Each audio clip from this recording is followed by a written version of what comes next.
ప్రశ్న 11ని ఉన్నదున్నట్లుగా గమనిద్దాం. కింది బాధ్యతలలో దక్షిణ భారతదేశంలోని నాయక పాలకులు పాలేగాళ్లకు అప్పగించని బాధ్యత ఏది? ఇక్కడ మనం పట్టుకోవాల్సిన కీవర్డ్ అప్పగించని, అంటే ఏ డ్యూటీ వాళ్లది కాదు అనేది ఇక్కడ మనం కనుక్కోవాలి. ఆప్షన్స్ ఒక్కసారి పద్ధతిగా విశ్లేషిద్దాం. మొదటిది పాలెయంస్ పరిపాలన. పాలెగాళ్లు అంటేనే స్థానిక సైనిక నాయకులు కదా, వాళ్ల ప్రాంతాన్ని వాళ్లే పాలిస్తారు. సో ఇది వాళ్ల డ్యూటీనే. రెండోది పన్నుల వసూలు. ఖచ్చితంగా పన్నులు వసూలు చేసి కొంత భాగం రాజుకు కప్పం కట్టేవాళ్లు. ఇక నాలుగోది చూడండి, శాంతి భద్రతల నిర్వహణ. కావలీ వ్యవస్థ ద్వారా తమ ప్రాంతంలో లా అండ్ ఆర్డర్ వాళ్లే చూసుకునేవాళ్లు. కానీ ఆప్షన్ 3 చూడండి, ఆరోగ్యం మరియు విద్య కోసం కేంద్రాలను నిర్మించడం. చారిత్రకంగా చూస్తే వెల్ఫేర్ స్కీమ్స్ అంటే ఇలాంటి ఆస్పత్రులు లేదా బడులు కట్టించడమనేది పాలెగాళ్ల ముఖ్య విధుల్లో ఎక్కడా లేదు. వాళ్లది కేవలం సైనిక మరియు రెవెన్యూ బాధ్యత మాత్రమే.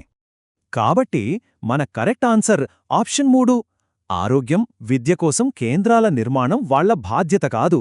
ఇలా వాస్తవాలేంటో తెలిసి వాటిని ఎలిమినేట్ చేసుకుంటూ వెళితే సరైన సమాధానం చాలా సులభంగా దొరికేస్తుంది. ప్రశ్న 12ని గమనిద్దాం. వాణిజ్యంతో పాటు ఆగ్నేయాసియా సంస్కృతిపై భారతదేశం భారీ ప్రభావం చూపింది.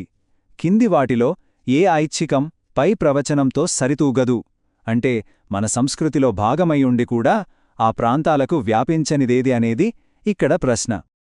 ఆప్షన్స్ జాగ్రత్తగా గమనిస్తే బౌద్ధమతం, సంస్కృతం మరియు ఆలయ నిర్మాణం, ఈ 3 విషయాల్లో మన ప్రభావం ఆగ్నేయాసియా దేశాలపై, అంటే ముఖ్యంగా కంబోడియా, ఇండోనేషియా లాంటి చోట్ల చాలా బలంగా పడింది.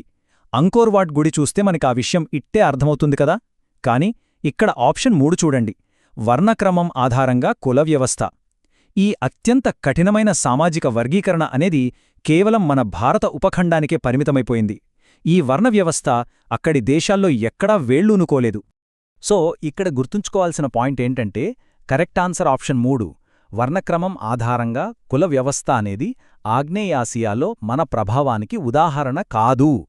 ఇది ఆసియా చరిత్రలో ఎంతో ఆసక్తికరమైన మినహాయింపు అని చెప్పుకోవచ్చు. ప్రశ్న 14 ఇలా ఉంది.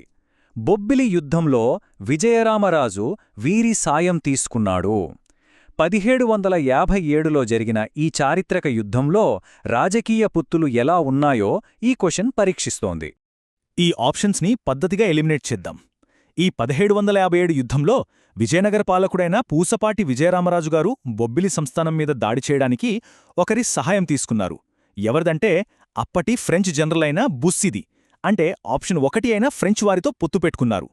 ఈ పర్టికులర్ స్థానిక పోర్లో బ్రిటిష్ వారికి, కర్ణాటక నవాబుకి లేదా హైదరాబాద్ నిజాంకి ఎలాంటి డైరెక్ట్ రోల్ లేదు, కాబట్టి వాళ్లను ఎలిమినేట్ చేసేయచ్చు. దీన్ని బట్టి ఎటువంటి సందేహం లేకుండా నిర్ధారించవచ్చు, సరైన సమాధానం ఆప్షన్ 1 ఫ్రెంచి.